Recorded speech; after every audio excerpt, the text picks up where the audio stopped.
You guys already know the Yankees reliever Clay Holmes blew another save in their loss to the Tigers in extra innings at the Little League Classic on Sunday. So let's talk Yankees baseball and the hashtag Pray for Clay with WFAN host Keith McPherson. My man, it was great seeing you yesterday at Fanatics Fest, man. How you feeling today?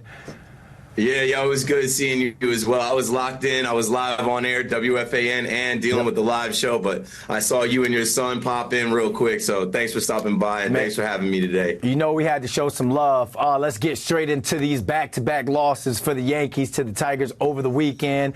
Let's get your thoughts on the Little League Classic, because I saw pictures of a young Keith McPherson in that baseball outfit, and Sunday's loss as well, because I saw the tweets. Yeah. I mean, going back to the Little League Classic, I went to baseball camp 2 years down there, 98, 99, and it's a magical place for kids. They have a museum down there. Kids from all over the world come to compete in the Little League World Series, and that Little League World Series leads into the Little League Classic now that MLB has been doing for a few years. But that's the Yankees' first time playing in it. And you think about how global the Yankees brand is and how everybody knows about the Yankees across the world. For a lot of those kids, they're never going to get to Yankee Stadium. That's their first and only time getting to see the Yankees play live. So I thought it was great execution on, all parts, MLB, Little League World Series, and the Yankees and the Tigers going out there and playing a great game that went into extra innings. I saw on your IG, and I listened to you go off on WFAN about Clay Holmes. Another blown save. This dude leads all of MLB with 10 blown saves on the season. For folks who didn't hear your hot take when it comes to Clay Holmes and when he takes the mound, what's the first thing that you and Yankees fans think when you see Clay Holmes come out there to be the reliever? All right, 3 outs. Pray for Clay. Hashtag pray for Clay. I started calling him Pray Holmes because when he's on the mound, there's nothing you can do but pray.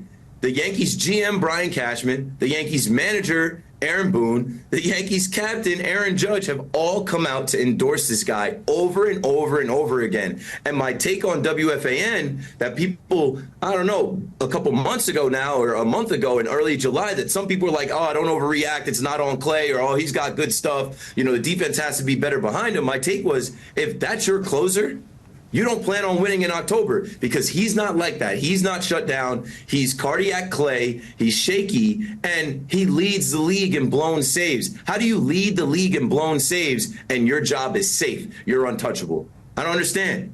So what do you want Cashman, Boone, and Judge to come out and say to the fans? Do you kind of some sort of accountability? Do you want Clay Holmes to come out? Like, what would you and the Yankees fan base, what would satisfy you guys when it comes to the whole Clay Holmes situation? It's not what you say, it's what you do. They're always going to defend their players. They're always going to defend their decisions. They're all going to be in lockstep with what they say. But at this point in the season, Clay has broken our hearts. If he had half of those blown saves, say he only had 5, we'd have a 5-game lead right now in first place in the AL East, which is going to be vital for these guys. They need first place. They also need first place in the American League to get that bye. I mean, I think it's all still on the table, but what I would like to happen, right, it's not what you say, it's what you do. Make this closer by committee. Don't be so locked in and committed to Clay Holmes, because at this point, you're not fooling anybody. We're not crazy. You can tell us one thing over and over again, but if the results are Clay blows saves, Clay gives it up, Clay doesn't get those 3 outs every time, no one feels confident with him being the closer.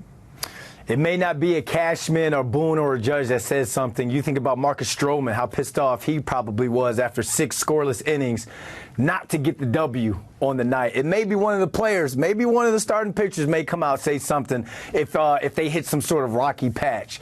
So thoughts on this Guardian series that starts on Tuesday? Must-win series? Oh, of course. I mean, here's your real test, right? You beat the White Sox, but the first game they completely embarrass you, so you take 2 out of 3. Then you lose 2 in a row. You get shut out in the middle game, and then you only score 1 run in 9 innings in the third game of the rubber match with the Tigers, the baby Tigers, as they brought up all their young guys. Now, here's the Cleveland Guardians. You faced them 2 years ago in the ALDS. They took you to 5 games. They're fighting for exactly what I talked about. They want to be the #1 seed, have the best record in the American League. They're coming into your building. It's a test, and it's a test that's so close to October, you have to pass it. If you sweep them, fantastic. But you must take 2 out of 3 just to send a message, set the tone, and they'll remember that in October if we somehow meet again. All right. We quickly mentioned the Fanatics Fan Fest at the beginning. What were your thoughts about the event, the show, and what were some of your greatest moments at the Fanatics Fan Fest over the weekend? I mean, first off, shout out to WFAN. We were right in the middle, like right when you walk in past UFC Octagon, we were right there. So the location was great. We had a great looking booth set up. For me, the biggest thing was I got to talk to Michael Rubin again. It had been 6 years to this month that I had interviewed for Michael Rubin when I was doing a complete different thing, doing social media. So I got to see him and talk to him again. And then I've always been a fan of Gary Vee, Jersey guys, New York sports guys.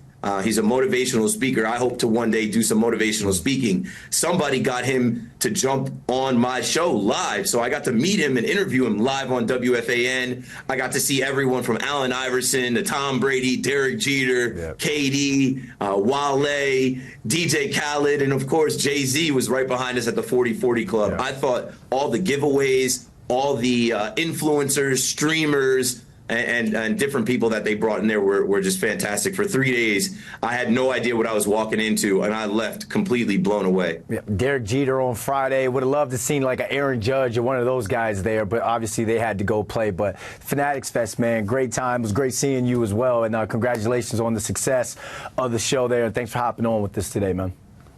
BL, you're the man. Appreciate you, bro. Be good. To the next one.